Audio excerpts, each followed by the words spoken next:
Hoy vamos a meternos en un tema interesante, por no decir polémico, la historia oculta del sistema educativo. Algunas fuentes sostienen que fue un sistema diseñado hace siglos y que su objetivo no era tanto iluminar, sino, controlar. Vamos a analizar la idea de que la escuela, tal y como la conocemos, fue en realidad una herramienta de ingeniería social. A ver, ¿a quién no le ha pasado esto? Nos fascina descubrir cosas nuevas, leer sobre algo que nos interesa, explorar, pero la sola idea de ponerse a estudiar a menudo nos provoca un rechazo total. Pues esa extraña contradicción es, según esta perspectiva, la clave para entenderlo todo. Para empezar a desenredar este lío, las fuentes que hemos analizado proponen una distinción que es fundamental. Y es que aprender y estudiar no son lo mismo. De hecho, argumentan que son procesos neurológicos y psicológicos casi opuestos. La diferencia clave que se propone es esta. Aprender es algo que nace de dentro. Es un proceso casi siempre inconsciente que cambia de verdad nuestro cerebro. Surge de una pregunta propia, de una curiosidad genuina. Estudiar, en cambio, se define aquí como una actividad impuesta, un acto de obediencia que tiene un objetivo externo, aprobar un examen, sacar un título. O sea, cuando le decimos a un niño, ponte a estudiar, en el fondo le estamos dando una orden, obedece. Y claro, esto tendría consecuencias directas en el cerebro. Cuando estudiamos por obligación, la información no se integra de verdad en nuestra red de conocimientos. Es como si el cerebro creara una estructura paralela, temporal, un cajón aparte solo para superar la prueba. Por eso es posible sacar un sobresaliente en un examen y a las pocas semanas no acordarse de casi nada. Desde este punto de vista, el único aprendizaje real que se queda es el de la obediencia. Entonces, la gran pregunta es, ¿de dónde sale este sistema que parece priorizar el estudio sobre el aprendizaje? Para encontrar la respuesta tenemos que hacer un viaje en el tiempo, a los orígenes ideológicos de la escolarización obligatoria. Ya en la antigua Grecia teníamos dos visiones que chocaban de frente. Por un lado, Atenas, donde la educación era voluntaria, una decisión de la familia, muy en la línea de su espíritu democrático. Y por otro, Esparta. Ahí los niños eran considerados propiedad del Estado y a los 7 años se les entregaba un sistema rígido y uniforme. Esta es la tensión original, libertad frente a control estatal.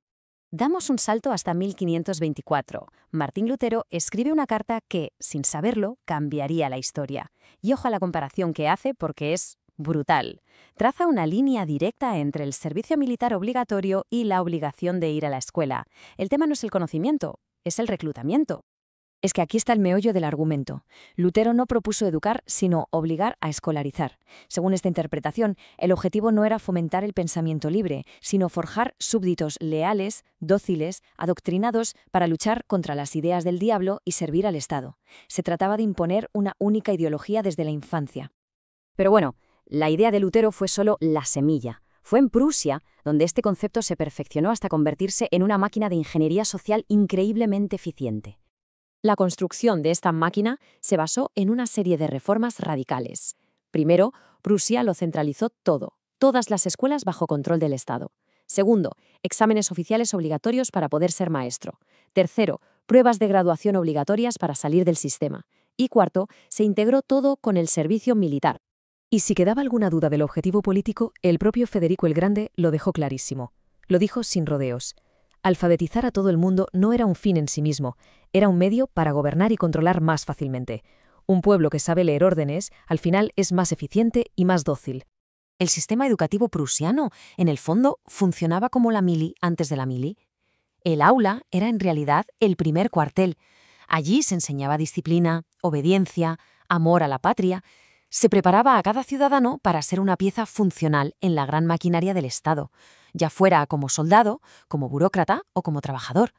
Vale, todo esto es historia, pero tiene consecuencias psicológicas muy profundas que, según esta visión, persisten hoy en día, y nos lleva una línea muy fina y a veces incómoda entre motivar y manipular. A ver, la motivación de verdad, la buena, nace de dentro. Es esa chispa de curiosidad que nos empuja a llenar un vacío que nosotros mismos hemos visto en nuestro conocimiento. La manipulación, por otro lado, es otra cosa. Es inducir un deseo en otra persona para que actúe en servicio de un interés ajeno, haciéndole creer que la decisión es suya. La crítica que se plantea es que muchas de las llamadas metodologías activas modernos podrían caer peligrosamente en esta segunda definición. Vamos con un ejemplo real para que se entienda mejor.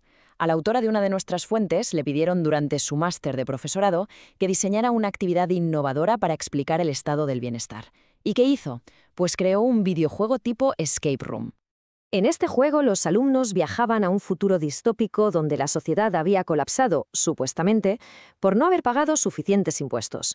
Se usaron noticias falsas, imágenes generadas por inteligencia artificial de niños muriendo de hambre y gente buscando en la basura, todo para crear un estrés artificial y fijar una idea muy concreta en la mente de los alumnos. ¿Y cuál fue el resultado? La actividad recibió un 10 y fue felicitada como un modelo de innovación pedagógica. La conclusión de la autora es tremenda. El sistema no solo permite, sino que premia la manipulación psicológica sofisticada, siempre y cuando se la disfrace con la etiqueta de motivar. Y claro, toda esta presión y manipulación constante, este entrenamiento en la obediencia, tiene un coste. Un coste muy real y medible en la salud mental de los más jóvenes. Las cifras son, la verdad, para pararse a pensar. Según la Organización Mundial de la Salud, 1 de cada 7 adolescentes sufre un trastorno mental, y los más comunes son la ansiedad y la depresión.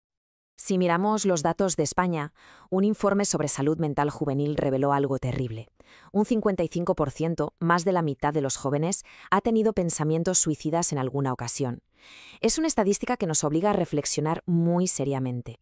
Y para conectar directamente los puntos, un estudio internacional muestra que 4 de cada 10 estudiantes experimentan niveles altísimos de estrés escolar. El problema no es algo abstracto, está directamente ligado al entorno donde pasan la mayor parte de su tiempo. En resumen, la tesis central de esta crítica es que el propio sistema es tan sofisticado que hasta pervierte el lenguaje para ocultar su verdadera función. Argumenta que llamar a aprender a lo que en realidad es estudiar, motivar a lo que es manipular y educar a lo que sería un complejo entrenamiento en obediencia. Y todo esto nos deja con una pregunta final, una que va mucho más allá de cualquier reforma educativa.